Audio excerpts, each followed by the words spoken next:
was surprised about how nasty their language was back then. Everybody used to spook. I was like, oh my God. Spook was the term, right? It was just so, everything was nigga this, nigga that. Well, that was one of my prime questions, that the word nigga was used so flagrant. We talking about nigga, we talking about nigga. I'm like,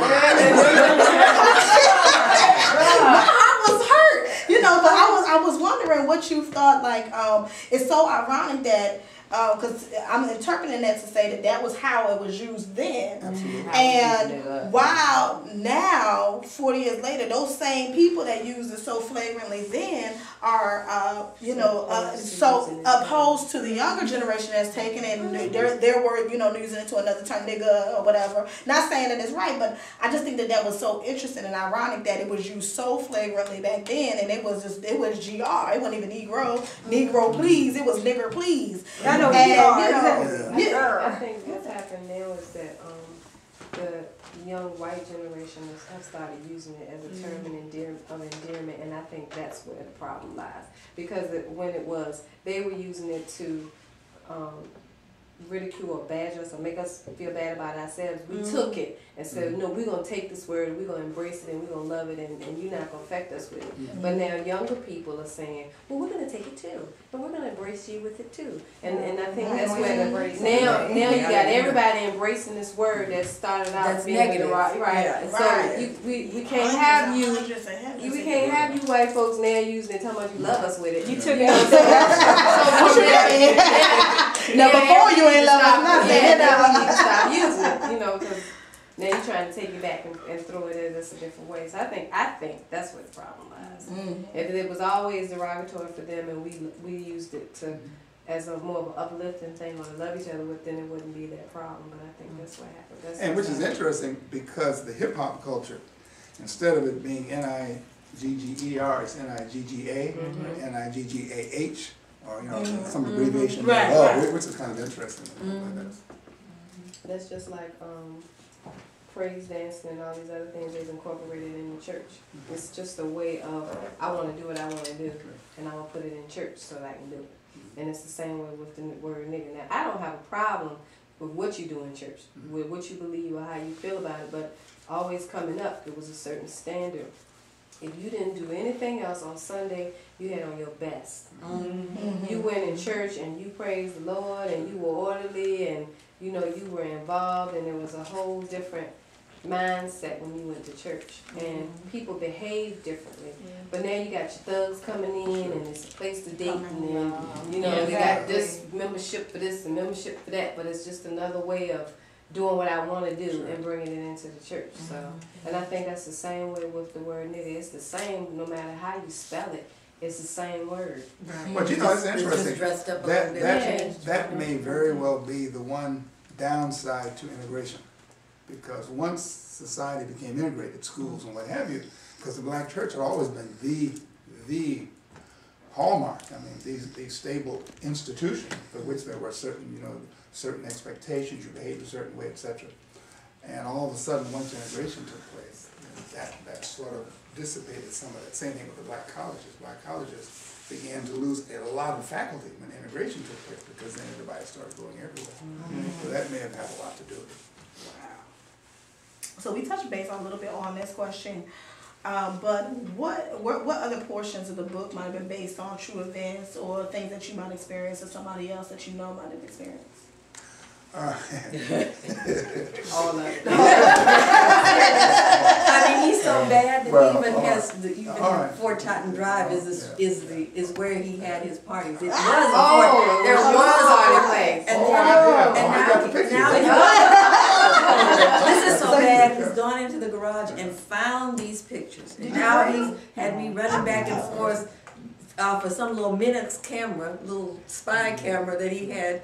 Having this man make these pictures 5x7, he's mailing them out to all these people of them partying here and partying there. I'm like, the Fort Totten Drive apartment is still there, and the parties were very much. I mean, I sort of amalgamated all the parties, and the parties at the Hilton and on Fort Totten Drive, and what have you. And I'm sure all of you have been to parties like that, or know people who've been to parties like that. You got a room this size, you got 500 people in it. You got a little tiny bitty record player playing, I mean, and it's smoking a little light. So the landlords bother y'all too. Yeah, oh, absolutely. And Happy parties ain't changed. Unless you got Absolutely, yeah. And in D.C., you know, D.C. is a government town, so a lot of people came to D.C. to work.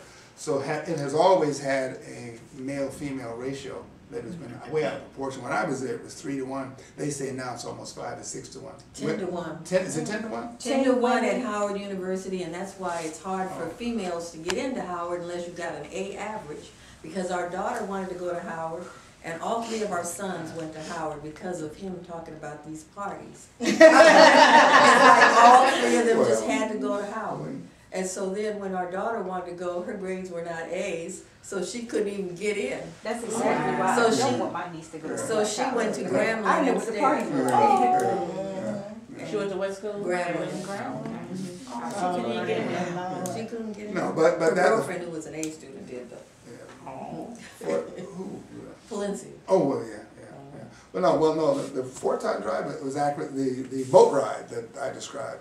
That was actually the first thing I ever went to at Howard, the new student boat ride. So that part is true. And I really did actually meet somebody who was like the very Valerie, you know, who was the first one that sort of came on with, oh, hi, my daddy's a radiologist and blah, blah, blah, blah, blah. And that was really the first indication of what that kind of mentality was in terms of really wanting to maintain that. To whatever extreme it was.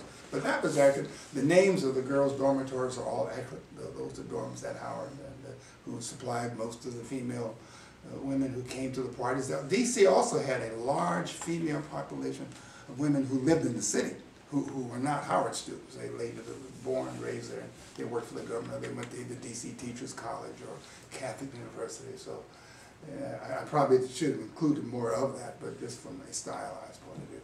That part was true. The thing about Perry Mott and the Corvette that he had, that part is all true. Let me see what else. Well, the fraternity stuff is all accurate. So Perry Mott, that was his actual name? No. It was somebody very much It was a like character very much like the Thelma Mott character. The attorney did indeed exist. I really liked her. Yeah, really. Mama was Yes, no joke. she was no joke. Really did. In fact, the real quote, Thelma Mott was probably the first or second black female criminal attorney in Los Angeles. Oh, I know who she was. Yeah, I just wasn't sure before. For those of us nerds, we're gonna go Google her now. Like, I changed the name. I changed the name, but that character did indeed, in fact, exist. She was something tough too. Yeah, absolutely. but see, that's another thing. Her to defend daughter. But you know, I seriously don't think that would happen. She'll be on the other side of that Never- show. She'll Exactly. prosecute it. Never knew what they can find, but she might not do it. Because she couldn't get out of there fast enough. And you know, I kind of blame the parents for the kids being that way. Like Perry, his mother allowed him to be like that. You know, she allowed him, she gave him the money to go get the abortions and to continue treating women that way. Yeah. At no point in time did she say, you got to stop. This you don't treat me like this, you don't treat any other women like this. And the same thing with Ayana's parents. Her father allowed her to be so spoiled that they couldn't even contain her. They was afraid of her. So what made them? But I mean, that whole story That's about when not- she Oh, was no, a when she was a child, little girl. right? Yeah. So if you couldn't she was control gonna her at 4, what made you think that when she was 18 she wasn't going to do what she wanted to do, how she wanted to do it, when she wanted to do it? And she got you by a house 3 times the size of your house. Right. She got Her you giving her the Yeah, land come that on. you probably anticipated for your own retirement or whatever you bought that land. Unless she was for making her. that up, because you know. Oh yeah, she was. She could have psycho. been making that I up. don't But- think so, because at the end with the mother mother said, said well, something. it's He's still not, available. he's not retiring now. Like he wasn't. Like he was going to retire, but he's not going to retire. Right. So, you know, most of that probably wasn't fiction in her mind. It probably really was her life there. But her parents let her do that. pretty much said, you know, you married your doctor, this is yours. This is what you can have. I said, the police rolled up and you sitting in the car, I said, take them. Let me- No, the police would have been taking me because I would have already knocked the window out and pulled your little behind out there. It'd have been